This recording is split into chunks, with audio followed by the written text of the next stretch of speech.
2.2.2 Sistem pendidikan di Aceh terbahagi kepada dua tajuk, yaitu Institusi Pendidikan Islam di Aceh dan Faktor Kemunculan Aceh sebagai Pusat Ilmuwan. Institusi Pendidikan Islam di Aceh berlaku selepas kejatuhan Melaka pada tahun 1521.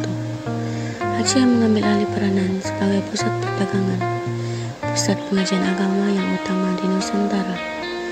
Institusi tersusun dan terancang. Yang pertama ialah masjid.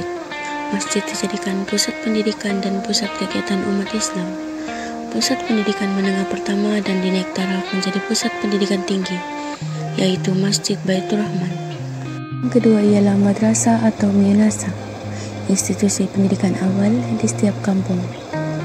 Membaca Al-Quran, membaca, menulis huruf dan perkara asas Islam yang akan mereka pelajari.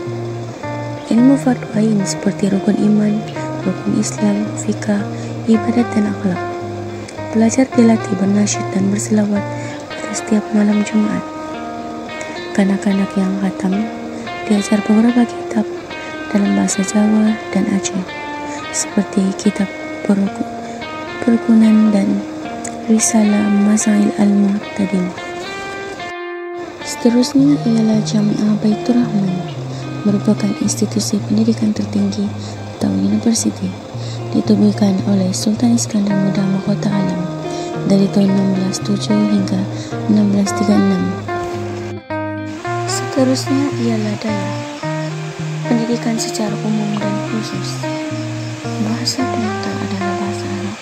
Pelajar belajar ilmu fiqh, muamalat, tasawuf dan sebagainya. Setaraf dengan sekolah menengah atas, yaitu Madrasah Adliyah di Indonesia. Terdapat pendidikan khusus untuk wanita dan pendidikan berkaitan pertanian, perdagangan dan lain-lain. Akhir sekali ialah Rangkang, disebut sebagai pondok pesantren atau madrasah. Pelajar mendirikan pondok kecil yang dijadikan sebagai asrama. Tahap rangkang bergantung kepada tahap ilmu guru yang mengajar. Pelajar yang pintar berpindah dari satu rangkang ke satu rangkang dengan guru yang lebih mahir. Terdapat pelajar yang melanjutkan pelajaran ke Mekah, India dan Mesir. Ilmu umum seperti geografi, sejarah dan matematik. Penutup. Pendidikan Islam mengalami kepesatan dan Aceh menjadi pusat Islam penting di Nusantara yang dikenali akhirnya sebagai Serambi Makkah. Kewujudan institusi ini telah melahirkan golongan utama dan intelektual Islam seperti Syekh Syamsuddin Al-Sumatrani, Abraud Singkil, Hamzah Fansuri, dan lain-lain. Faktor kemunculan Aceh sebagai pusat ilmuwan. Pendahuluan. Pendidikan dapat didefinisikan sebagai usaha menyerap ilmu pengetahuan, sama ada secara teori atau praktikal. Pendidikan dalam perspektif Islam merupakan suatu proses yang berlaku sepanjang hayat, yaitu bermula daripada dalam buayan hingga ke liang lahat. Islam memberi kebebasan kepada semua orang untuk mendapat pendidikan tanpa mengira jantina, kekayaan, dan warna kulit. Yang pertama ialah kestabilan politik dan kemakmuran ekonomi. Perluasan wilayah membolehkan muncul perdagangan. Pemerintah memberikan tumpuan kepada perkembangan sistem pendidikan dan intelektual. Yang kedua ialah peranan pemerintah. Mempunyai inisiatif mengembangkan ilmu pengetahuan. Istana dijadikan pusat pengajian Islam, terutamanya keluarga diraja dan golongan bangsawan.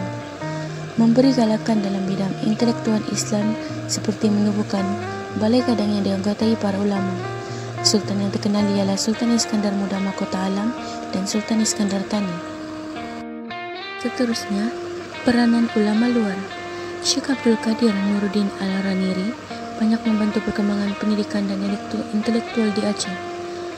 Golongan ini menjadi tenaga pengajar di Jamiah Bait Al-Rahman dan menghasilkan karya yang bermutu termasuk karya sastra bercorak tasawuf. Yang keempat ialah kewujudan pelbagai sistem pendidikan. Kewujudan 3 peringkat pendidikan yang sistematik menjadi tumpuan penduduk di Nusantara sehingga digelar Serambi Makkah. Seterusnya, hubungan diplomatik.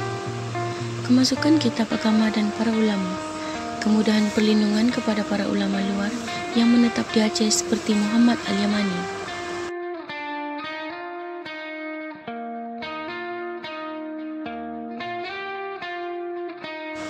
terakhir sekali ialah kelahiran ulama tempatan. Kesan daripada perkembangan sistem pendidikan di Aceh menghasilkan penulisan bercorak keagamaan, politik dan sejarah. Tokoh yang terkenal ialah Hamzah Fansuri, Syamsuddin Al-Sumateradinan, Bukhari Al-Jauhari. Kesimpulannya, perkembangan Aceh sebagai pusat pendidikan bermula Portugis menjajah Melaka pada tahun 1511. Hal ini menyebabkan pusat pendidikan di mereka telah diambil oleh Kerajaan Aceh. Munculnya Kerajaan Aceh sebagai pusat ilmuwan disebabkan oleh beberapa faktor. Faktor tersebut telah menyebabkan Aceh berkembang sebagai pusat pendidikan Islam malah pusat perdagangan yang telah menggantikan Kerajaan Melaka.